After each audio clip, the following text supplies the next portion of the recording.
Um, Today, usually every week I have you hold on to an object during the treatment. So today I'm holding up this object.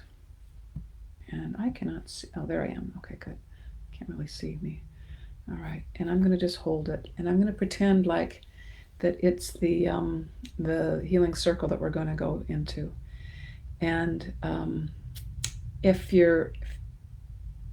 we're going to cut this video and put the teaching portion of it on YouTube. So if you just want to watch the teaching portion of it and you have a hard time finding things on Facebook, you can go to my YouTube channel, which is, I think you just type in Suzanne Clegg, or you can type in Spirit Gate Acupuncture, and it will come up and just do the teaching portion.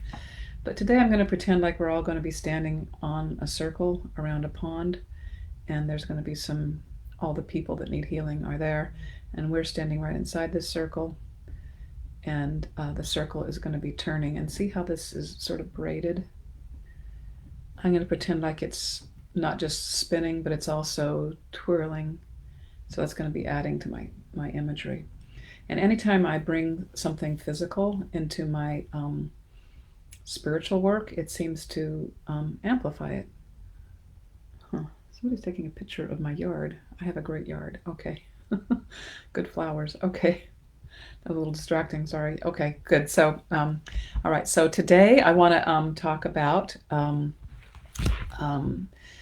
what happened to me this week. Is I did a distance healing on somebody, and it was basically a flop.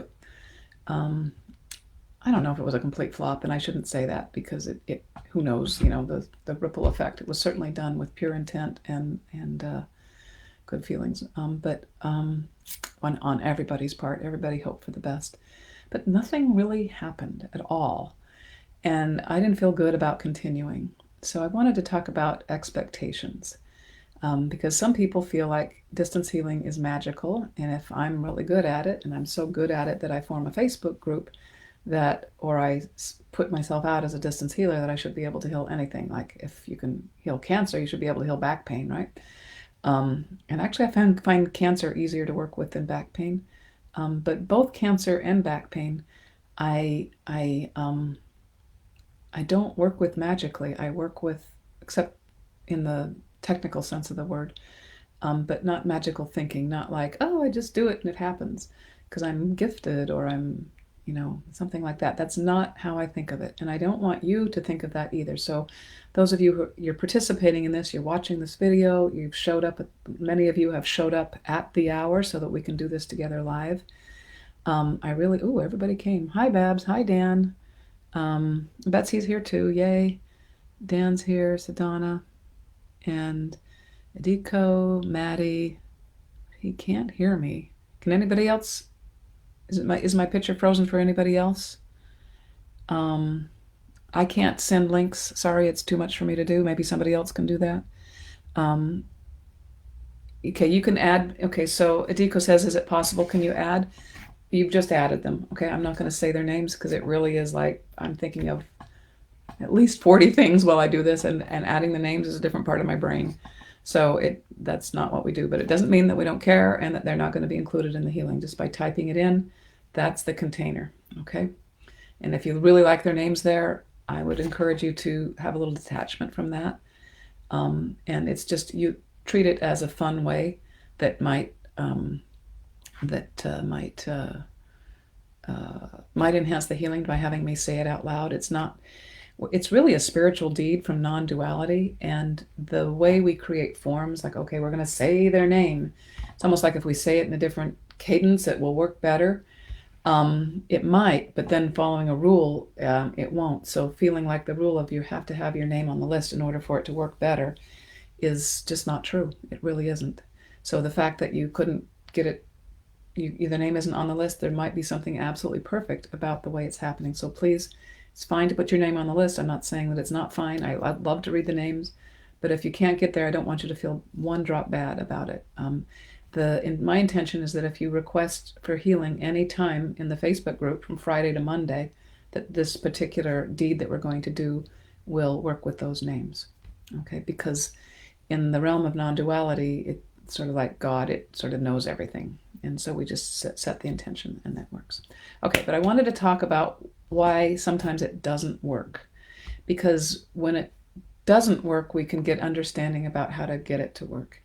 And I come to this not from a philosophical point of view, which it might sound like, but from working as an acupuncturist for 35, 40 years. And if I didn't get people better, I didn't get food on the table, right? Because people wouldn't keep paying me if I wasn't helping them. And people were self-pay, no insurance. Like, oh, okay, I think I'll give it a try 10 times and see what it is. That was the rarity. Usually we had to really feel like something was happening each and every time. And in order for me to feel ethically able to invite my patients back.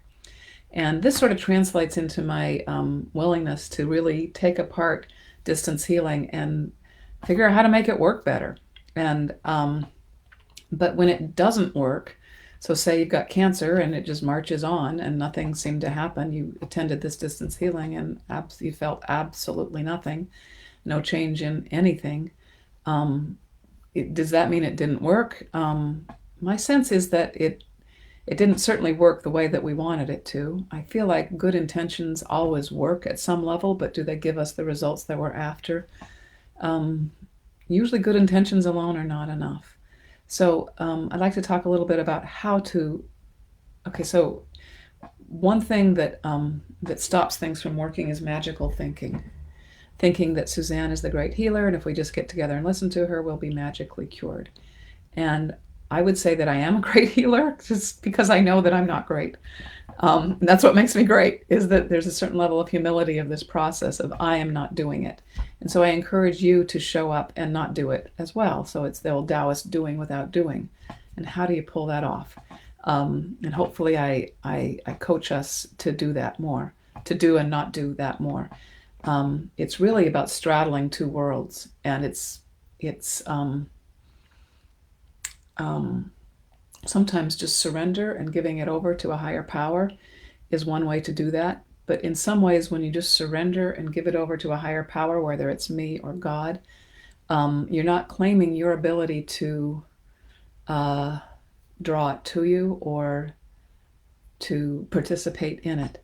And it's my experience that when we participate actively in our process, even if that participation is how do I surrender, how do I detach, that's a type of participation, that it enhances the results. So I'd like us all to think, okay, so this is a free group, right? No money's being exchanged here. So I'd like you to ask yourself, but usually an exchange helps it happen, all right? So if there's no skin in the game, if there's no commitment from both sides, it doesn't seem to work as well. And so I'd like to ask you to ask yourself right now as you're watching this video, as you're gathered here, if you're here live, what can I give to this group? All right, so it's not anything material, right? Maybe I can breathe, maybe I can sit up, maybe I can find an object to actually hold like Suzanne's requesting. Maybe I can open my heart a little more, maybe I can be embodied more.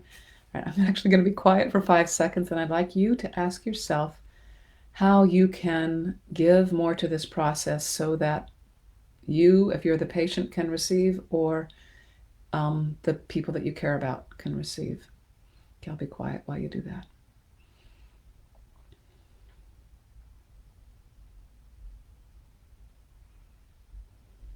Okay, and if you don't, when we start the distance healing, there's a segment in it where we ask for advice from a gatekeeper.